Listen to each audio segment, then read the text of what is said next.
Vejo que nem sempre o negro está inserido, na verdade, né? Em todas como fala? O profissionalismo, assim, em si. Hoje em dia, não, eu vejo bem mais, né? Não vejo mais essa diferença, vejo e não vejo, tipo assim. Eu acredito que o próprio preconceito não da sociedade, né? E também de não se sentir representado dentro da sala de aula.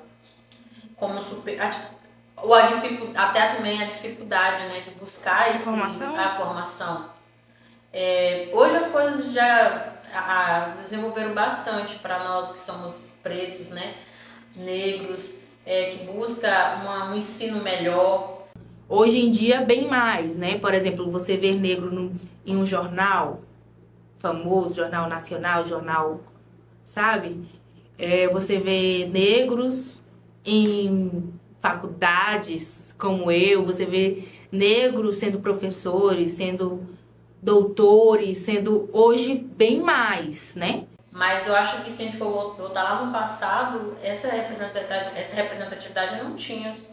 Então, eu acredito que mais para a questão do preconceito em sociedade mesmo, o medo de não ser aceito em sala de aula, desde a questão, né, da criança ali mesmo, de não achar que poderia se sentir representado por essas crianças ou sentir, né? Então eu acho que todo um conjunto da obra faz com que esses professores não tenham buscado a questão do ensino, para estar em sala de aula. Acho que o medo, o preconceito, eu acho que um conjunto da obra mesmo para não estar em sala de aula. Inclusive, acredito que talvez essa forma de representatividade também não se perde apenas professor também, né?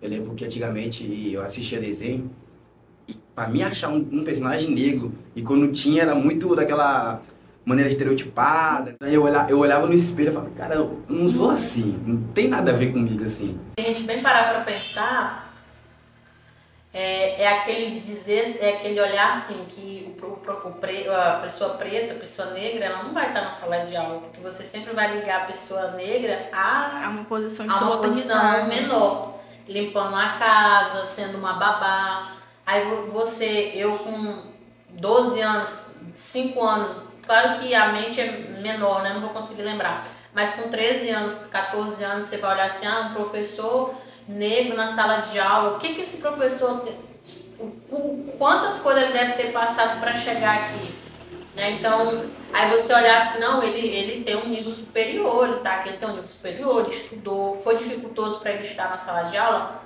Foi, mas assim, é de extrema importância. Então eu falo, caraca, é como se você pensasse que todos os negros fossem daquele jeito e ponto acabou. Eu acredito que se eu tivesse tido essa representatividade desde o meu ensino fundamental, eu tinha um olhar hoje diferente, né? Buscando essa representatividade na escola. Porque você se atenta a esse olhar no fundamental em meio a uma pessoa com a maior idade ali na tua frente, uma pessoa superior, né? Falando sobre tais coisas. Outra coisa é você ter um colega do lado. Então, tipo assim, acaba sendo do teu mesmo nível. Mas aí quando você olha que tem uma pessoa com a superioridade maior na tua frente, te estimula até querer estar ali presente. Falar assim, poxa, ela é uma pessoa dos meus mesmos traços, uma pessoa negra, né? É uma pessoa que tem um ensino. Aí você já vai crescendo com esse olhar. Eu vejo meus espaços mudando assim, tem muito bonito as coisas assim. Eu acredito que nessa questão nossa, nós sempre deve se impor, não querer sair dessa parte de vitimizar essas coisas, entendeu? Sempre gostei dessa questão. Meu pai sempre me ensinou sobre isso, minha mãe me explicou muito bem, porque minha mãe sofreu um pouco de racismo. Ela me explicava que talvez eu com certeza encontrei no meu caminho várias pessoas querendo me machucar pela minha pele, mas ela falava assim, nunca se coloca um posição de vítima, mostre quem tu é, e eles vão ver. Tu gostar dessas coisas, vai ver pelo que tu é. Então, eu sempre cresci com esse pensamento em minha cabeça e assim por minha vida eu vou andando. Eu entendo que, às vezes, as pessoas têm esse olhar, sem perceber que tem esse olhar de preconceito, sem perceber, ou às vezes, alguns percebem mesmo e querem. Durante a minha vida, ali muito pequeno, graças a Deus que minha família sempre me ensinou muito sobre essa questão, foi aos poucos, mas sim, eu senti um pouco de falta ainda. Eu olhava assim, senti um pouco de falta ali. Tipo, te afrontar, te menosprezar de alguma forma, né? E outros, natural já, entendeu? Acho que, não sei explicar, acho que já é da cultura. De racismo estrutural. Isso, já é deles, não sei. Mas eu tive algumas dificuldades assim. E com colegas, algumas vezes, né? Que eles procuravam um intuito pra, tipo assim, fazer piada, né? Porque sabe que em escola a gente sempre tá ali brincando um com o outro e tal. E eles brincavam muito com a questão da minha cor, ao ponto de eu chegar na minha mãe e falar, eu não quero ser dessa cor. Tipo, chorando em prantos mesmo, eu não quero ser dessa cor, por que eu sou dessa cor? Aí minha mãe sempre me ensinava, você é assim, você é bonita assim e tal. E aí ela falava, responde pra eles isso e isso. Aí eu fui aprendendo a lidar com a minha cor e a amar a minha cor, me aceitar como negra. Então, o que pode ter faltado para mim, pode ter faltado para muitos outros jovens da minha faixa etária de idade, até minha idade de hoje, com 30 anos de idade, com 31 anos. Quantos alunos também na minha mesma sala de aula, com o meu mesmo tom de pele, talvez também não se sentiu representado. Inclusive, eu comecei a crescer sobre personagem, sobre professor, que eu fui ver depois, só fui ter professor negro sobre professor de futebol, academia, essas coisas. Mas de professor de escola nunca, não sei exatamente porquê. Se nunca teve um que se ficou apto ou se teve algum por trás. Mas eu acredito que sim, se tivesse realmente seria muito bom. Porque talvez tenha garotos que tenham sonho de ser professor. E ver alguém sendo professor da cor dela, ela vê que pode chegar ali, entendeu? E aí, possivelmente alguns desses alunos, assim como eu, não escolheu a área da educação, vamos dizer assim, talvez por não ter tido essa representatividade, né? E depois, com o tempo, desenvolver isso.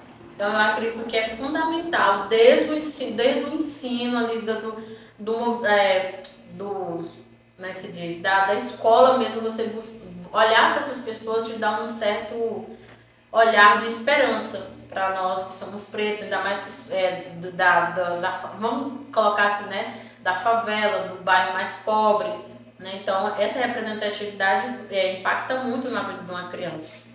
Na minha, com certeza, ia impactar muito, né? Se você quer se tornar um advogado, você vai ver pessoas de cor diferente, de etnia diferente, mesmo você olhar para tudo que ela só tem na etnia, você pensa talvez que ele te desiluda, talvez você não se sinta representado.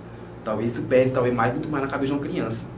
Então eu acredito que isso aí devia ser assim pautado, devia colocar, devia haver, entendeu? Então eu acredito que sim, principalmente na criação de crianças que vão crescendo no sistema educacional, na academia, que sim. Inclusive até eu costumo conversar com alguns alunos e colocar meu exemplo. Olha, gente, eu tinha tudo para não ser nada, para não ser ninguém, para não ter nada, né?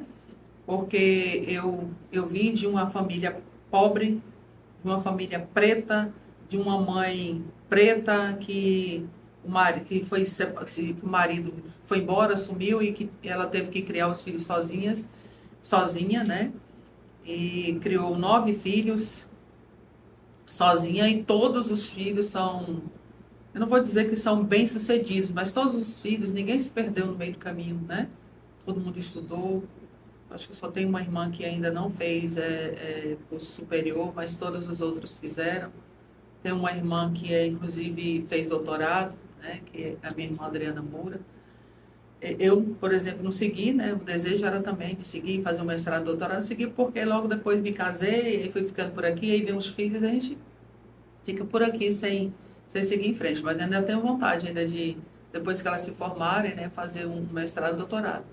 Mas, assim, eu relato isso para os alunos em sala de aula e eu acho que isso, de certa forma, inspira alguns outros alunos, né, que também vivem na mesma situação, na mesma condição, porque o que a gente observa é que os pobres, de fato, são os pretos, né?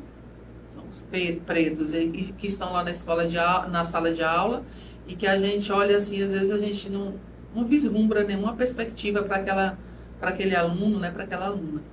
Mas eu penso que inspira sim. Acredito que sim, porque hoje, por onde eu passo, eu encontro meus ex-alunos que já têm várias formações por aí. São as sementinhas, né? Que estão por aí. São vários. E eles onde vê é aquela loucura total, né? Eu já ouvi muitos relatos, né? Já ouvi muitos relatos de alunos da professora. A senhora foi minha melhor professora de língua portuguesa. Professora, se eu aprendi a escrever, eu agradeço a senhora. Assim, tem muitos relatos. Lembram, né? De quando trabalhava com eles. E é muito gratificante. É muito gratificante o trabalho como professora, porque, assim, de certa forma, eu também recebi muito carinho deles. Até hoje eu não tenho que reclamar de alunos, nem dos ex, nem dos atuais, não tenho. Inclusive, tem uns alunos ali no ensino médio que sempre que ele está encerrando agora o terceiro ano, sempre que acontece o Enem, eu acho que ele faz o Enem desde o 9º ano, né? Ele sempre tira notas muito boas em redação. E ele me mandou um recadinho ano passado, que assim para mim foi muito inspirador e muito emocionante. Ele falou: professora, olha só a nota que eu tirei. Ele tinha tirado, ainda fazendo o 2º ano do ensino médio, ele tinha tirado mais de 840 na redação. Aí ele disse: professora, foi a senhora que me ensinou a escrever. Obrigada, porque a senhora foi a minha melhor professora de língua portuguesa. Então, assim, já ouvi muitos relatos durante a vida, né?